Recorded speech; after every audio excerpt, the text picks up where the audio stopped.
And welcome back to another edition of Full Throttle Friday. This is episode number 12. And today I want to talk to you guys about how to recruit, and mainly how to recruit in the door-to-door industry.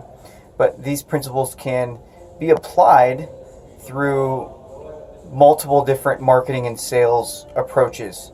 And I've had a lot of success in recruiting door-to-door canvassers, recruiting sales reps, and you got to really cast the net. So step number one is identify your target candidate. Who is the perfect candidate for what you're trying to recruit for? So for me, for door-to-door, I've seen every different type of personality type, introvert, extrovert, be successful in door-to-door. So I cast a very broad range.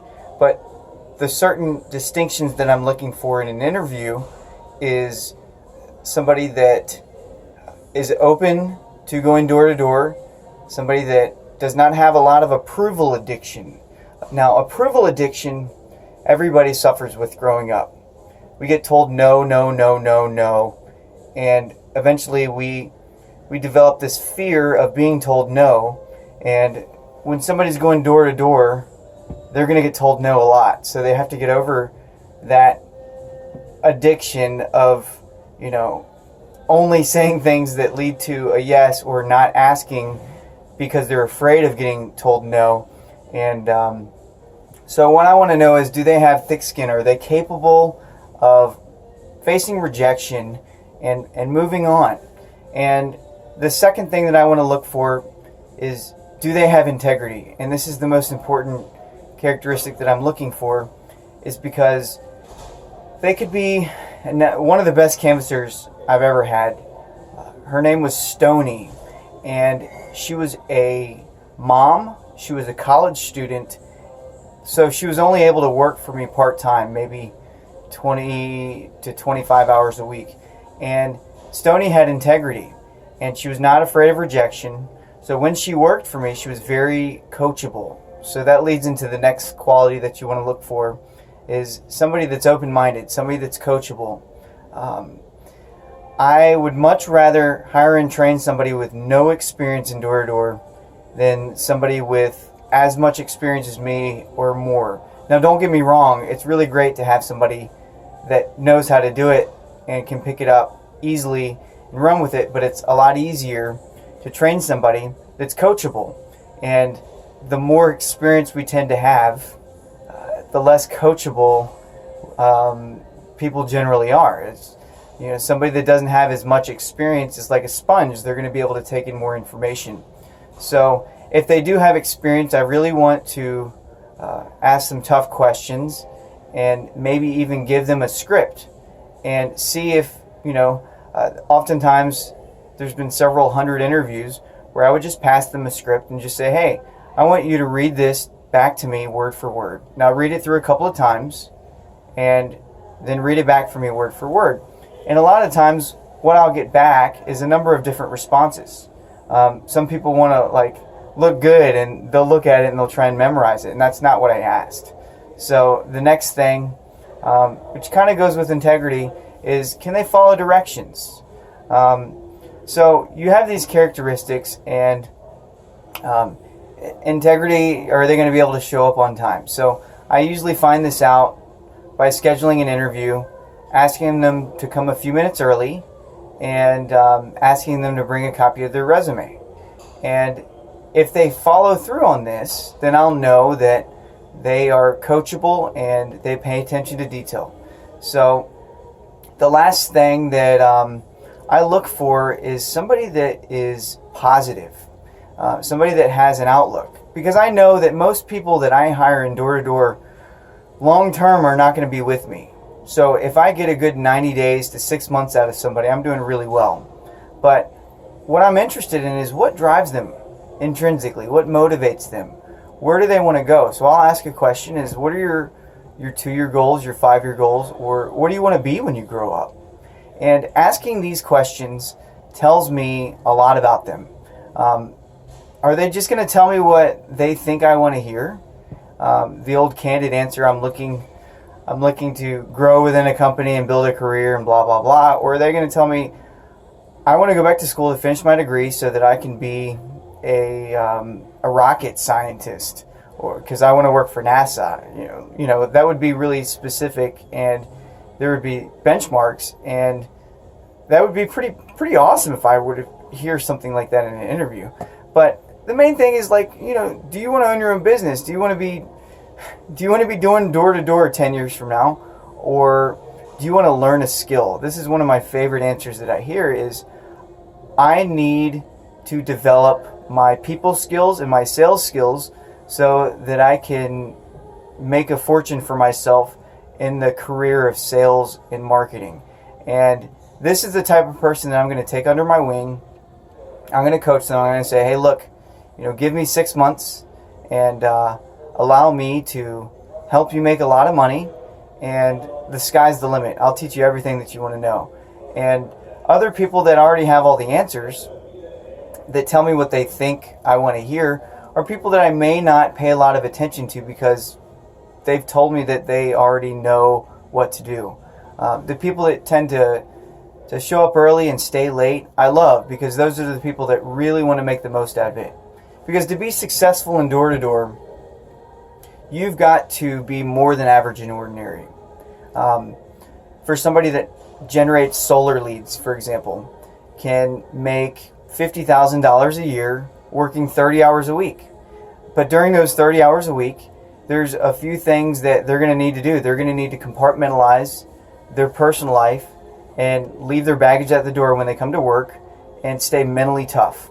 And while they're at work, they're going to have to work. They're going to have to give 100% effort at every door that they knock, and they may knock 100 doors in a 4-hour shift and generate 2 appointments. But if they do that every day, 5 days a week, they're going to make $50,000 a year. It's just solar pays a very significantly higher commission. And somebody in maybe a home improvement company, the same person in a 30-hour week is going to make, $30,000 or $40,000 a year if they're really good. And that's awesome. That's somebody that's making a base pay and about $20 to $25 per hour. So if you can get into a company and really control your income, if you can start learning commission sales, and maybe you've been doing commission sales but behind a desk, and you want to learn some really key commission sales techniques, door-to-door is a really great industry. Everybody's looking for key competencies that they can grow and develop and become better, and door-to-door is a really great industry to work on those skills, like Dale Carnegie's How to Win Friends and Influence People. So the last thing that will help you be successful with recruiting is casting the net. And what you want to do is you want to find out where are the fish biting, and you really don't know until you beta test it. So what I do for door-to-door is I run flyers, and I place flyers on cars at community colleges, and I place them on the job board inside the community college, and I on the card it's going to have tear-offs with my phone number on it with a job ad on the top. And I'm going to go to the career manager person that works inside the university in the resources department and tell them about it, and maybe find out if there's a job fair coming up and ask permission to tape it all around their building or in that department. And then I'm going to go on their website, if I got permission, and post that ad and sign up for their career fair. And here in Austin, Texas, there's Austin Community College, and there's 5 or 6 campuses. So I can do this at each of these campuses. And this is a really great resource for continuously finding interviews of people that want to work part-time or full-time for you. Maybe they're finishing their community college, or maybe they're taking a semester off. Next is Craigslist. And Craigslist costs $35 a pop here in Austin. So what I do is I get a budget, and I say, all right, my budget is, let's say it's $350. So what I'm going to do is in 1 month, I'm going to post 10 Craigslist ads. And what I'm going to try and do is get 4 or 5 ads for the same job. And I'm going to put them in different areas of Craigslist. Maybe food and beverage to attract people that are currently serving at restaurants that want to get out. These people have these people skills and characteristics that I'm looking for. And then maybe I'm going to put one in business and marketing, or business and sales. And then maybe I'm going to put one in marketing and PR. And so I'm going to rotate these ads like on a Monday and a Friday in different places on Craigslist. And I may go back on Tuesday and add a space or take a space out of it, or add a period. And sometimes doing this, editing it, is going to place that ad back up at the top. And another key distinction to being successful posting on Craigslist is you want to be the first one to post. So at like 12:01 a.m. you want to post a job, and then you're going to show up right at the very top on that day, and that's where people look. And be consistent with it. And the next place, I have an account with ZipRecruiter. And ZipRecruiter, you get an account for like $500 or $600 a month, and you will get more resumes than you know what to do with. And you can strategically place those ads in different places, and you can tell them who you want to attract. And that's a really great resource to get qualified interviews, because that's the most important thing when building a door-to-door canvassing team or when recruiting, is that you weed out all the people that are not going to be interested, because there's a lot of people that are going to have questions.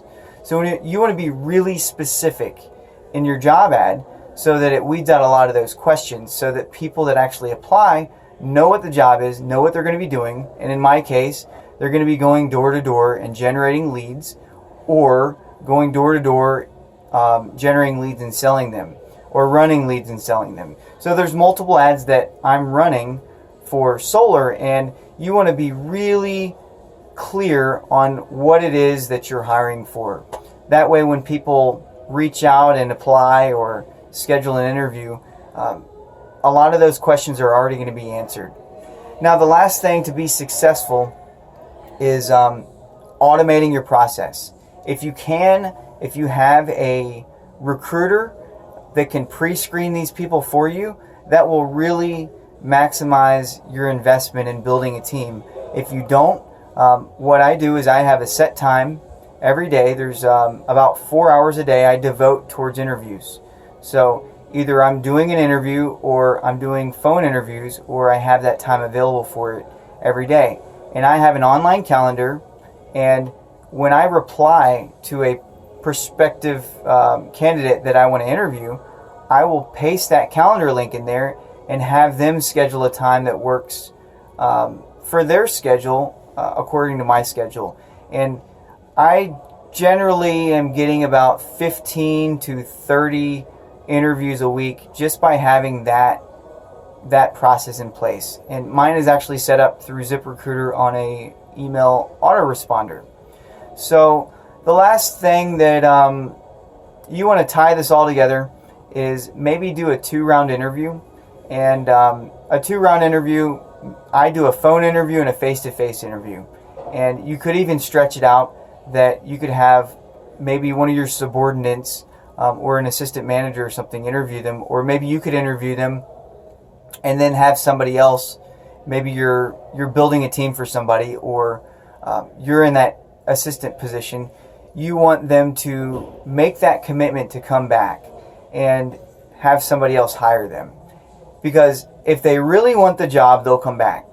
And if they're going to be a flake, which oftentimes 80% of the people that you're going to hire in this industry, in door-to-door, are going to be flaky.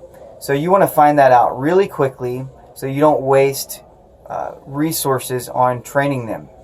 And so having a second interview really eliminates that. And that's my tricks for recruiting, is casting the net. I use Craigslist and ZipRecruiter. I also organically grow it. I think there's a lot of value to maybe putting something in place to where you can pay your employees a referral bonus. If they recruit somebody, one of their friends that stays with you for 90 days, figure out how much money that's worth to your company and advertise it. Say, hey, we pay a referral bonus of, $250 or $500, and set parameters on that. Maybe 30 days, 60 days, 90 days. Because some of your best candidates that you're going to hire are going to be friends with somebody that currently works with you.